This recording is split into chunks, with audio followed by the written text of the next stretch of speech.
আপনাকে তার জীবন দিয়ে সেই দায় মেটাতে হয়েছে। জামাতে ইসলামী আওয়ামী লীগকে পুনর্বাসন করেছিলেন, তাদের নেতা কর্মীদের হত্যার মধ্য দিয়ে সেই দায় মেটাতে হয়েছে। বিভিন্ন ষড়যন্ত্রের মাধ্যমে 2009 সালে আওয়ামী লীগ আবার পুনর্বাসিত হয়েছে। পিলখানা হত্যাকাণ্ডের মধ্য দিয়ে, রাষ্ট্রের প্রতিষ্ঠানগুলো ধ্বংসের মধ্য দিয়ে আগামী 100 বছর ধরে সেই দায় আবার আমাদেরকে দিতে হবে।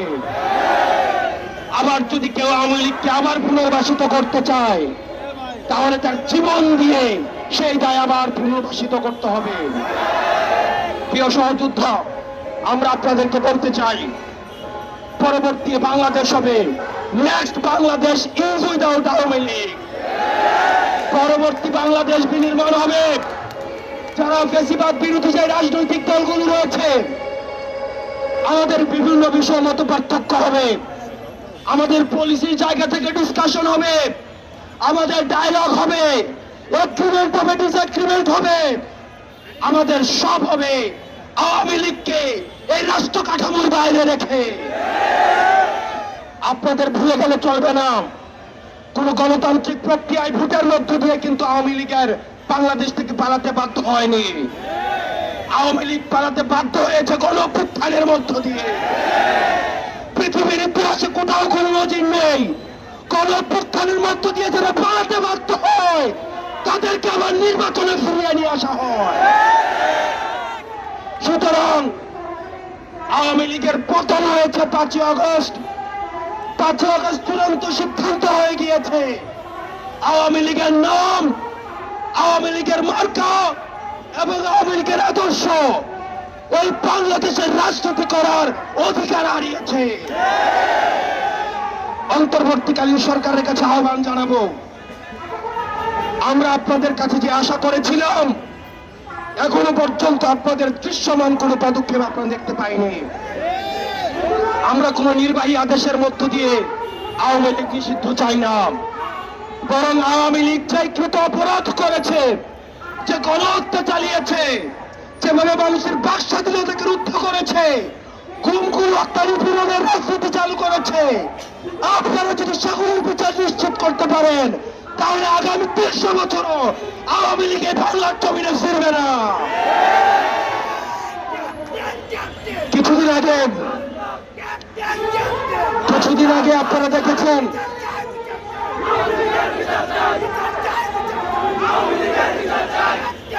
কিছুদিন আগে দেখেছেন 10টা ফেরাউন, 10টা নমরুদকে যদি একসাথে করা হয় তাহলে একটা হাসিনা হবে না।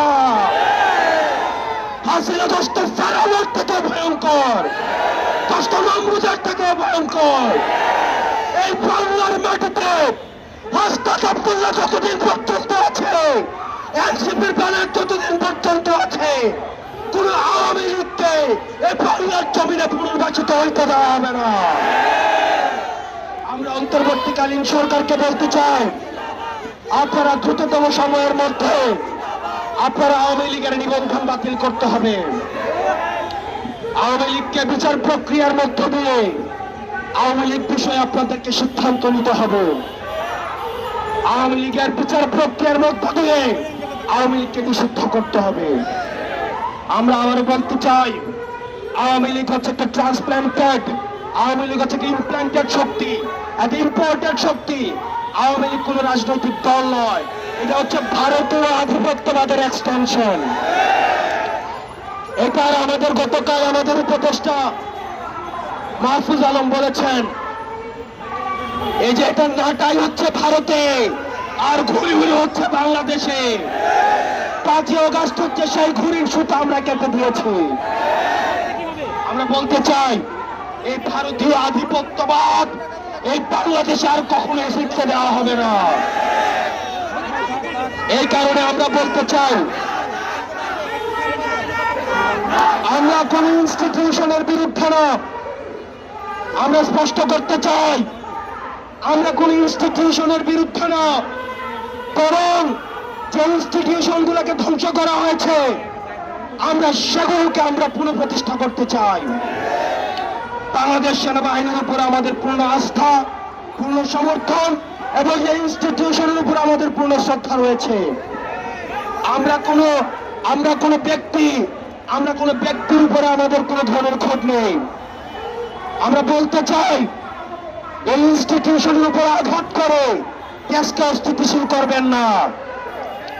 আপনারা যারা এই ইনস্টিটিউশনগুলো চালাচ্ছেন, আমরা আপনাদেরকে অনুরোধ করব, আপনাদের উপর আমরা আস্থা রাখতে চাই, আপনাদের উপর আমরা ভরসা রাখতে চাই।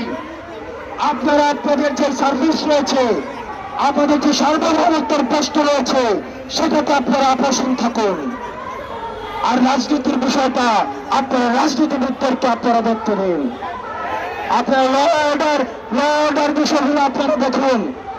কোন ইনস্টিটিউশনের এগেনস্টে আপনারা জনগণকে দাঁড় করিয়ে দিবেন না। দেশবাসীর প্রতি আহ্বান জানাবো, আর্মির এগেনস্টে, সেনাবাহিনীর এগেনস্টে জনগণকে দাঁড় করিয়ে দেওয়ার এক ধরনের ষড়যন্ত্র হচ্ছে। আমরা বলতে চাই, আমাদের অবস্থান সেনাবাহিনীর বিরুদ্ধে নয়, বরং সেনাবাহিনীকে দিয়ে আমাদের দেশে তাদেরকে অপব্যবহার করে কোন ষড়যন্ত্র যদি করতে চায়, আমাদের অবস্থান সেটির বিরুদ্ধে। বাংলাদেশ সেনাবাহিনীর যে অবদান রয়েছে, তাদের যে কন্ট্রিবিউশন রয়েছে, এবং বাংলাদেশ সেনাবাহিনী ইনস্টিটিউশনের উপরে আমাদের সম্মান, শ্রদ্ধা এবং আস্থা রয়েছে। আমরা বিশ্বাস করতে চাই তারা আমাদের এই আস্থার প্রতিদান দিবে। প্রিয় সহযোদ্ধা,